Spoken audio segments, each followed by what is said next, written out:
And now, it's time for another Dice Tower review with Tom Vasel. Hi, welcome to the Dice Tower.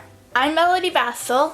I'm Tom, and today we're looking at Chains to Champions. Now, Chains to Champions is a game from BrickWarriors. BrickWarriors is a company that makes accessories for Legos. Now, we might like Legos here, right?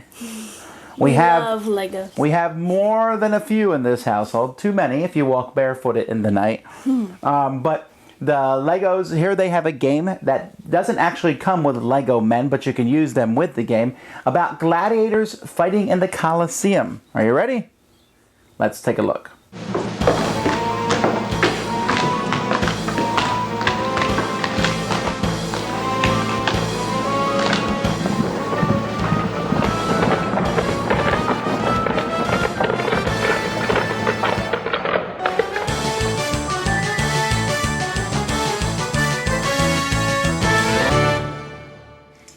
Here's the arena in which players can be fighting with. The game provides you with training dummies to put the equipment on, but we actually just went to our Lego collection, because everybody should have a Lego collection, and got out some folks who look like some rough and tough gladiators.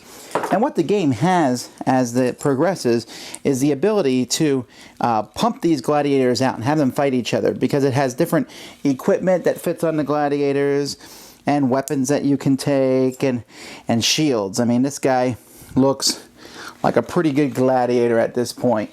Or maybe we'll take this really ridiculous looking helmet and axe, and maybe that's what another gladiator is. But how do you get these gladiators? The game is kind of broken up into two parts. The first part, players are given money and they're going to build their gladiators. At the beginning of the game, you are going to be setting up gladiators at the top of the board. Each one is a random health, quickness, and strength card. So you'll be putting these out, and there'll be several of them out there, depending on the number of players, 5 or 7. And then each player, in turn order, is able to spend coins to peek at them, to bribe, to look at them. You don't have to do that, but you can look at them.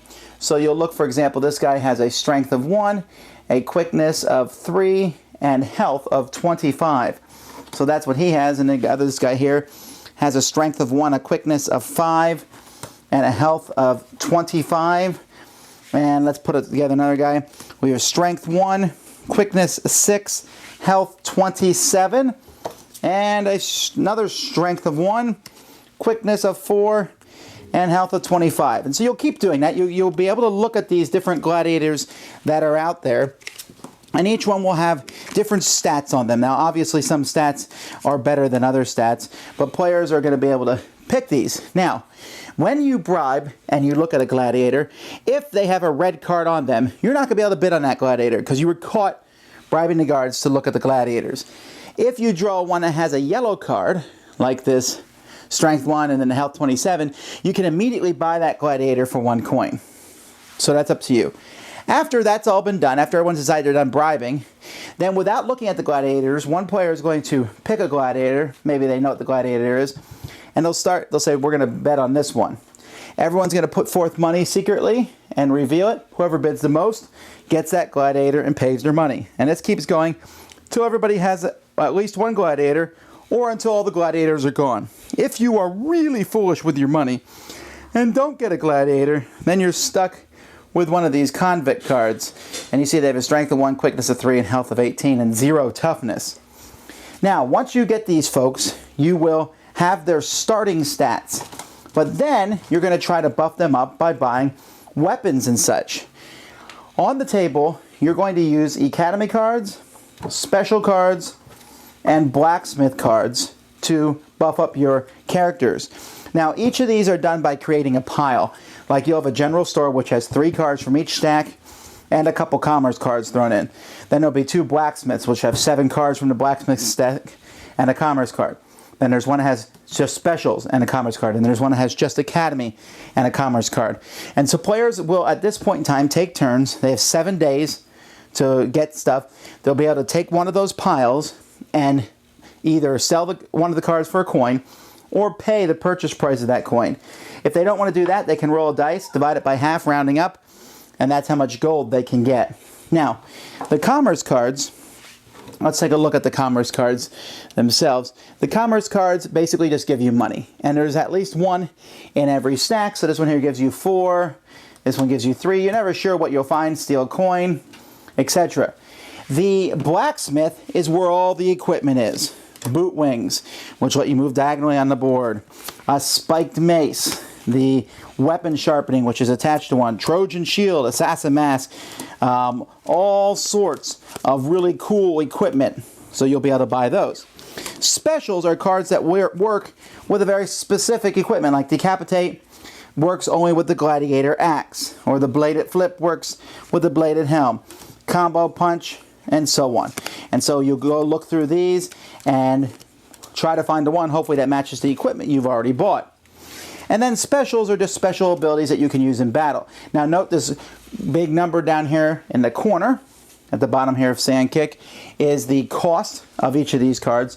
So as you buy a card, you'll pay the costs to the bank and put them in front of you. Once all the days are up, everyone will reveal their equipment. You don't have to reveal your green cards or your blue cards, just the equipment that you've taken from the blacksmith, and you will equip your gladiator, getting him ready for combat, and then you'll put him in one of the spots in the arena, and then the game progresses. There is a little sheet that the game comes with where you can put down your complete stats once you add in all the different stats for armor and strength and quickness and toughness and health and everything, and then there's a place to keep track of how much damage you've taken. On a player's turn, they can move points equal to their quickness in the arena, or they can do an action or attack. Most of the time, you'll be doing an attack with probably whatever weapon that you're equipped with. So let's say, for example, you're equipped with the cestus, also known as just brass knuckles. So you have to roll this, and if you roll a 4, 5, or 6, you hit, and then the weapon will do 5 times whatever your strength is. This says may be hidden, so I don't have to reveal it until I use it. So that's a pretty cool ability to have. Or I might take the sword here, the Xiphos. When I attack with this one, I roll 1d6, add 1 to that, and then multiply that times my strength. Now, most gladiators have a strength of 1. Sometimes they have a strength of 2. The defender is going to roll a die and multiply that times his toughness, which starts at 1, although things like this one here, the bladed helm, gives you a toughness plus 1, but it gives you a quickness minus 1. In fact, most of the armor adds to your toughness, but subtracts from your quickness. Some, like the invader helmet, lets you roll twice in the defense, take the higher of the 2 rolls. You will subtract the total defense from the total attack, and that's how much damage you take. If the defender rolls a 6, there is no damage at all, and you automatically pass the attack. Now, players may also use a special, like, for example, counterattack. If you roll 6 on the defense, you can reveal this, you get a free attack. And a 4, 5, or 6 with a dodge also gives you a free attack. So there's different things you can have. And if you use these abilities, like stand your ground, you don't get moved. That's when someone tries to move you. Maybe they try to knock you over. Or this gives you plus 1 attack for a second attack each turn. Or a Berserker Rage gives you plus 2 strength, minus 1 toughness. You can use it anytime during the battle. Once you use it, it's permanent. And so there's all sorts of things. There's even one that lets you put turns you into a minotaur, lets you put a bull head on your character, which is a lot of fun.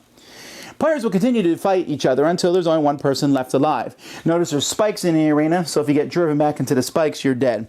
The first person or the last person alive in the arena is the winner. Right, wow, what did you think of this game? I loved this game. It was just so much fun trying to buy the special abilities and the extra weapons and It's almost like there's two games here. The first game is where you're drafting your person and equipping him, and I actually thought that was the most fun part of the game, picking all the stuff and bidding, and then you have a combat system in the game.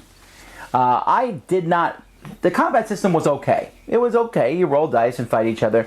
I mean, you're fighting with Lego men, so I mean, that's a neat thing. But I almost think that the game should be like multiple rounds, where you hire a gladiator, buy some equipment for him, go out and fight with him, and if he dies, go get a new gladiator, keep some of the equipment you've got. I don't know if there's a way to do that. It just felt like the game was over and then that was it.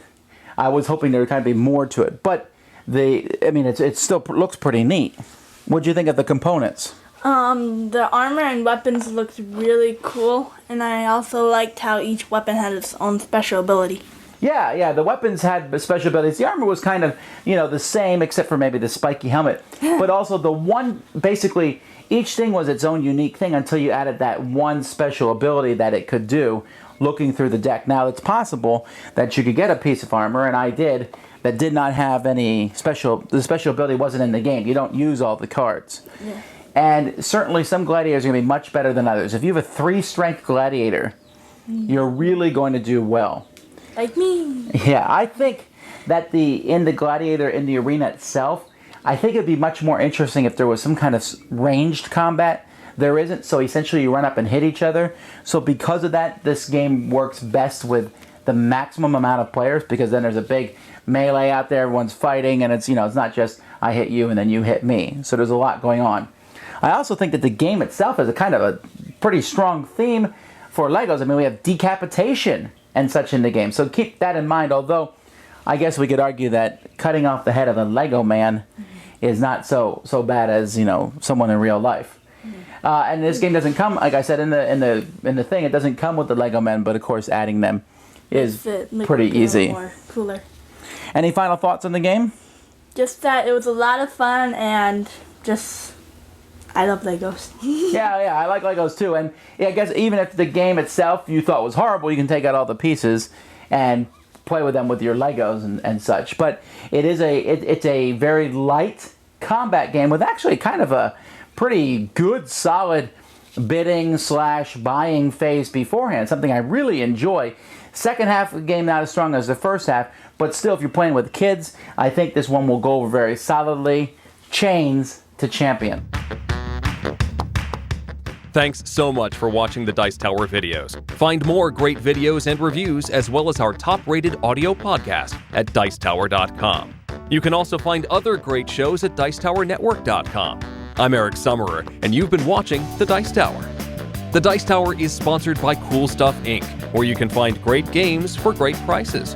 Cool stuff in stock. Check them out at CoolStuffInc.com. Shut the door!